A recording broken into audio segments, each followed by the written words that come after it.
Mga kabunyog, mga kababayan, magandang araw po sa inyong lahat. Welcome po sa isa na namang episode ng ating talakayan dito po sa ating bagong social media platforms, Attorney Enzo Bunyog. Napapanood rin po tayo sa Meta, sa Facebook, sa ating bagong Meta or Facebook page, Informador.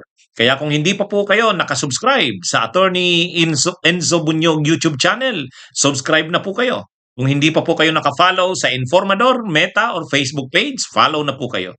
Dito po medyo mahaba-haba ang talakayan natin. Kaya yung mga gusto ng mahaba-habang talakayan at nagko-cover tayo ng ilang issues, ito po, regular nyo na po itong subaybayan. Ngayon, pag-usapan natin to. Itong mga DDS, kung napapansin ninyo, ako napapansin ko, malamang napapansin nyo rin, nagiging panatiko na itong mga DDS. Sa bagay, dati namang panatiko na yan kaya nga diehard, Duterte diehard supporters. Pero sa ngayon kasi nagbuburder na parang kulto na, no? Mga kabunyog, ano? Hindi na lang simpleng diehard supporters Parang kulto na Imagine niyo 'yan Imagine niyo yung yung karton ni Duterte yung karton ni Duterte halimbawa dun sa dahig. Mayroong sinusubuan sa pagkain. Saan ka nakakita nun? Ano na 'yon, sobrang kaano ha? Sinusubuan si Duterte yung karton na Duterte ng pagkain. Ang tindi niyan. Ibang klase na 'yan. Yung humanga ka sa tao, yung iidolo mo yung tao, okay lang 'yon. Normal 'yon. Pero yung karton na Duterte, pag kumakain kayo, tinatabi nyo, doon pa lang medyo ano na yun naiiba na yun. Mas malala pa yung sinusubuan mo ng pagkain. Ano yan laging nakikita natin yan sa social media, yung mga ganyang post. Ang isa pa, yung ano ba yun, yung umiyak yung supporter ni Duterte doon nung na-deny yung interim release, umiyak. Na ano nyo ba yon? Umiyak. Tapos meron sila, isa pa niyan, nagpaparada sila na parang ano sila, nagpuprosesyon. Yun, nagpuprosesyon, dala-dala nila yung karton na Duterte. Iba-ibang karton ni Duterte ang dala nila. Parang santo. Parang prosesyon ng santo. Ay, matindi, mga kabunyog, mga kabayan. Ibang klase na ito. Ibang klase na. Ah, ano itong mga sobrang hindi na lang ito simpleng panatiko. Parang kulto na ito ang labas nito Anyway, karapatan naman nila 'yan na bumilib, humanga, gawing idolo, pero yung mga gano'n medyo nagbo-border na sa pagiging kulto 'yan Ano ito? At ano pa 'yan mayroon pa noong Pasko ba ito, Pasko, may gumawa ng yung mga bulak, yung mga flowers na ginawang Duterte, spelled out yung Duterte pero mga flowers. Ano 'yun? Parang ano 'yun ng patay Kaya mayroon nga mga nagbiro, patay na daw si Duterte. Hindi patay. Gumawa lang sila ng Duterte na flowers. Anyway, siguro expression 'yun ng kanilang pagmamahal sa kanilang Tatay Digong. Ano 'yun, pero ano naman, medyo kailangan ding pag-aralan na nagbo-border na 'yan sa parang kulto na 'yan. Nakakahiya sa atin ng mga Pilipino. Ginagawa nyo 'yan doon sa the Netherlands pa naman. Ginagawa nyo 'yan doon sa Dahig, sa the Netherlands. Medyo ibang klase na 'yan. Kaya ang nangyayari ngayon sa mga DDS, nagiging sobrang panatiko, parang kulto na, o kaya nagiging sobrang bastos. Garapal na yung pagiging bastos. Tulad nitong binastos yung pagkamatay ni Congressman Ako. Binastos yung binastos si sobrang pangbabastos kay Boying Rimulya. Pinalalabas na nirush daw sa hospital tapos sabay ang mga post ayan, kinukuha na, sinusundo na ni Congressman Ako. Grabe. Tapos ngayon naman si Father Flavio Villanueva, medyo coordinated, synchronized, coordinated itong mga atake at paninira ng mga DDS na ano na, nagbo-border na sobrang ano na, bastos. Na sa isang banda naman, yung sobra naman na pagkapanatiko, garapal. Ay ano na, kumbaga nagbo-border na parang kulto. Oh, at medyo ano to eh, bagay, ano yan, hindi naman natin mapapakialaman yan kasi mga sa kanila naman yan, DDS yan. Eh. Sa pagsabihan pa tayo niyan, "Uy Inso, ano na lang, ang intindihin mo na lang yung sa inyo, yung grupo nyo. Kami, wag mo kaming pakialaman." Sabagay, may punto naman. Kaya lang medyo nakakaano, ano? Pilipino pa rin naman yung mga yan. Tapos ganyan yung ginagawa sa ibang bansa. Mayroon ngang mga ano, nagsasayaw na ano, parang ano na, ang matindi yung nag-aano, yung sinusubuan na ng pagkain. Tsaka yung ano, yung nagpuprosesyonan, parang nagpuprosesyon ng santo. Sabi ko matindi na ito. Matindi na ito. Hmm. Tapos nung na-deny yung interim release ni Duterte, umiiyak. Grabe. Talagang ano, ang problema sa kanila, nag-aaway. Nag-aaway talaga. Medyo medyo ano na ito, 'pag nakikita mo yung ginagawa nila sa ibang bansa pa naman yang ginagawa, nagsasagutan, nag-aaway. Kulang na lang magsabunutan, kulang na lang magsabunutan. Hmm, ah, eh, anyway, ano rin tayo, siyempre nirerespeto rin naman natin, kung humanga sila sa Tatay Digong nila, ano naman nila 'yan, karapatan naman nila 'yan. Kaya lang, tayo naman nauobserba lang natin yung gano'n. Parang nagbo-border na ito sa panatisismo. At hindi lang ano, panatisismo, sobrang panatisismo. Para ng kulto, ah, 'yan. Anyway, mas mabuti na nga ngayon ano, eh, kumunti na sila, eh. Tama rin naman yung observation ni ano, eh, ni, dating Secretary Ronald Llamas. Yung support ng Duterte mula sa mga overseas workers, overseas Filipinos, medyo ano na, mas maano na ngayon, at least medyo kumunti na. Nung panahon talaga siyempre ni Duterte, 2016 hanggang 2022, grabe. Pero ngayon talaga medyo ano na rin, marami na ring namumulat, na-realize na rin nila na nabudol sila. Marami na rin. Hindi tulad talaga nung dati. Kaya lang yung natitira na ano pa talaga, naniniwala pa sa Duterte, grabe. Sobrang panatiko talaga. Ah, anyway, karapatan nila 'yan. Hindi naman natin 'yan mapigilan. Ah, um, may ano sila, freedom of expression, freedom of speech, mga freedoms 'yan, eh. Rights 'yan. Rights of individuals 'yan. Hindi natin puwedeng saklawin 'yan. Kaya lang, 'yun ang sa atin lang naman, parang napapansin lang natin na medyo naiiba na 'to, eh, mga kabunyog, mga kabayan. Kung napansin niyo rin 'yan. Ako kasi napapansin ko ang gano'n. Ito mga kabunyog, itong tungkol kay Singson. Nakakahiya itong si Singson. Nakakahiya itong si Singson. Hmm, nag-post kasi si Singson saka yung anak niya yata 'yun, anak niya, ano sila, pino-post nila na, interesado sila. Kumbaga parang inaano nila na, ito, malamang mabibili namin 'tong Miss Universe organization na 'to. Ah, ito na. Ah, ah, may post na gano'n si Singson, eh. Hmm, ah, kasi masyadong naging controversial yung Miss Universe nitong katatapos lang ano, yung nanalo yung, Miss Mexico bilang Miss Universe. Hmm, Controversial masyado 'yun. Eh, di siyempre pinag-uusapan yung Miss Universe, tapos itong si Singson, ah, nalalaos na rin, eh, gusto ni Singson pag-usapan din siya, o di gusto niyang ano, actually dati na yang nababalita na si Singson gustong bilhin yang Miss Universe organization na yan. Hindi lang natin alam bakit hindi natutuloy, hindi matuloy-tuloy. Dati na yan.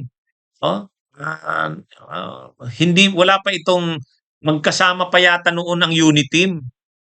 ay wala pa itong away ng Duterte at Marcos, si Singson supporter kasi yan ng Uniteam eh. Oh, nung mga panahon pa, dati na yan nai-involve si Singson diyan sa Miss Universe na yan. Hmm? Siyempre mapera si Singson. O siyempre yung Miss Universe din, kailangan niya ng support ng mga tulad ni Singson. Hmm? Noon pa sinasabi na yan na bibilhin ni Singson ang Miss Universe pero hindi naman natutuloy, hindi natin alam anong nangyayari. Pero ngayon, itong mainit na kontrobersya ng Miss Universe, pumapil na naman si Singson. Parang umiksi na naman. Nag-post siya sa yung kanyang anak na ayan, baka mabili na namin tong parang gano'n, parang baka pagkakataong ito matuloy na yung pagbili nila ng Miss Universe. Eh ngayon nag-react yung may-ari ng Miss Universe ngayon. Hmm? Yung may-ari ng Miss Universe organization, itong si Rucha, yun nag-post. Siguro nakarating sa kanya itong ah ano, si Rucha, nag-post siya.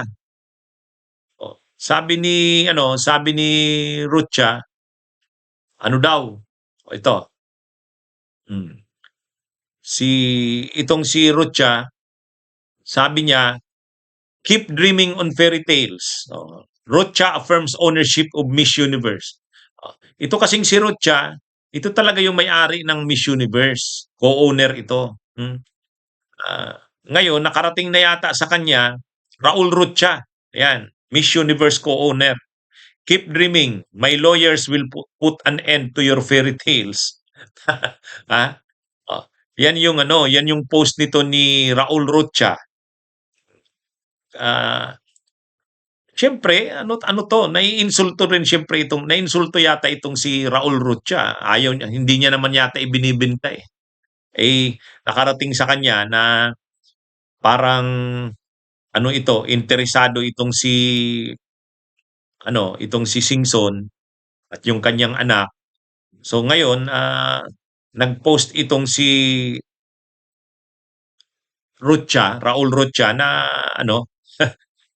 na keep dreaming daw. Keep dreaming. My lawyers will put an end to your fairy tales.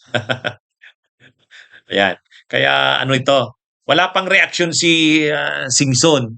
Pero ibig sabihin nito, walang plano ang Miss Universe organization na ibenta.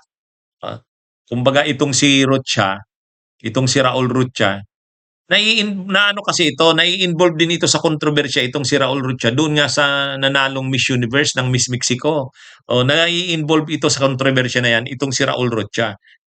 Biglang pumasok sa eksena itong si Singson, mukhang gustong samantalahin na nalalagay sa kontrobersya si Rocha. O kaya lang, wala naman yatang planong ibenta ni Rocha ang Miss Universe organization. O di ganun yung comment niya. Ano daw, hayaan na lang daw na mangarap ng gising, daydreaming itong si Singson. Sinabihan niya na daw yung lawyers niya paano puputulin ang pangangarap ng gising nito ni Singson. Yan. Ito rin kasing si Singson, totoo naman, mapera siya, marami siyang pera, pero hindi naman lahat kaya niyang bilhin. Di siyempre, yung Miss Universe organization, may na rin, lalo pat nalalagay ngayon sa itong si Rucha, ayaw niya ring ibenta ito na parang kahihiyan sa kanya eh. Na nga siya, under attack na nga siya ngayon dahil dito sa mga kontrobersya. Tapos ibibenta niya, di lalo siyang magiging laman ng usapan at intriga. Di nakakahiya sa part niya. At sa panahong itong nasa intriga ang Miss Universe, saka naman pumapasok itong si Singson, biglang bibilhin niya o hindi gusto ni Rucha yun. Kaya pinapakita niya na hindi for sale ang Miss Universe organization. Kaya yung pangangarap ng gising ni Singson, tatapusin na daw yan ng kanyang abogado. Kaya hayaan na lang daw si Singson. Hindi niya naman pinangalanan si Singson. Hindi naman pinangalanan. Pero malinaw naman na ang nag-i-express ng interest na bilhin ang Miss Universe ay si Singson. At doon nakadirect yung komentaryo na ito ah, ni Raul Rocha. Oh, kaya yan yon. O ito mga kabunyog mga kabayan, ito na naman. Fake news na naman to. Fake news na naman, disinformation. Itong kay Cabral. Itong kay Cabral, ano ba naman to? Ha? Mayroong nagkakalat na mga DDS na naman karamihan nito. Kaya lang ang problema, mga DDS ang nagpasimulang magkalat, kinakalat din ng kahit mga hindi DDS. Ang kinakalat, buhay daw si Cabral. At Cathy Cabral is spotted in Europe. Ha? Nakita daw sa Europa, mas malala pa. May mga vloggers na nagko-content nito. Ang sinasabi nila, nagkita daw si Cabral at saka si Vince Dizon sa Europe.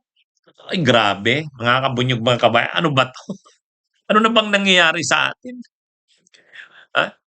Ah, ah, ano yan, mga kabunyog? Grabe, may mga naniniwala sa ganyan. Unang-una, kinumpirma na ng asawa, kinumpirma na ng anak, kinumpirma na ng pamilya na si si Catalina Cabral yun, at saka yung driver. Yung driver, yung asawa, yung anak, yung pamilya. oh, inaano na nga, inilamaya na nga doon sa Quezon City ng pamilya at mga kaibigan. Ano naman nakikilala pa naman yung mukha ni Cabral nung makuha yung bangkay. Hindi naman ito nasunog. Ha? Totoo, grabe yung tama sa mukha. Pero makikilala pa naman. Pangalawa, sinailalim na sa DNA test. Sinailalim na sa mga tests para ma-identify yung identity. Yun, confirmed. Ano pa ba yun? Bakit kailangang magkalat ng ganitong mga posts na buhay daw si Cabral, nandun daw sa Europe, spotted sa Europe si Cabral, at nag-meet daw sa nag-meet daw sa si Vince Dizon. Kasi si Vince Dizon nagbakasyon din sa Paris, France. Nagkita daw doon. Grabe, ano ba yan? Ano na bang nangyayari sa atin? Bakit tayo naniniwala sa mga ganyan? Actually, may mga kakilala nga ako, kinukumpirma sa akin kung totoo ba yon. Hindi na lang ako nagre-react. Unang-una, bakit ka naman maniniwala doon?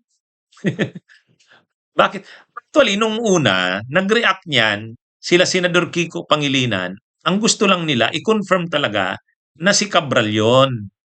Si Catalina Cabral yon. Kasi may ganun ngang nangyari noon. May ganun kasing instance, ano ba yon? Si Maslog ba yon? Yung na convict sa krimen. Hindi yung palang piniki yung kanyang pagkamatay, buhay pala. Yung palang patay, hindi pala yun si Maslog, di ba? Mayroong ganong nangyari, totoo yun. At tama din naman na sa simula, kailangan talagang siguraduhin yung identity. Ganun yung observation ni Senador Kiko Pangilinan at saka ni Congresswoman, dating Senadora Laila de Lima. May ganun silang statement na nilabas matapos yung pangyayari.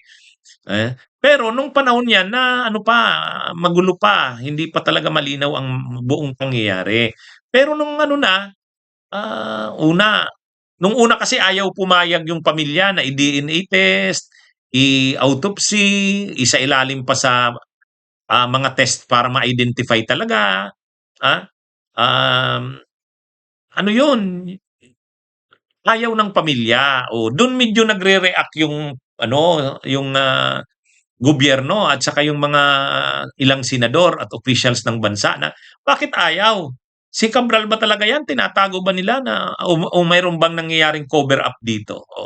Ganun yung normal lang yan na impress. Pero ngayon kasi pumayag na yung pamilya na i-DNA test, i-autopsy, lahat ng tests na. At sinabi na ng NBI, sinabi na ng DOJ, sinabi na ng mga otoridad na talagang si Catalina Cabral yon. At yung pamilya, in-identify na siya nga talaga yon, yung driver, lahat. Hmm, so ano na 'yan, pagdating sa identity hindi na issue 'yan, eh. Kaya lang ngayon naman mayroong kumakalat na mga ano, hindi daw totoong patay si Cabral.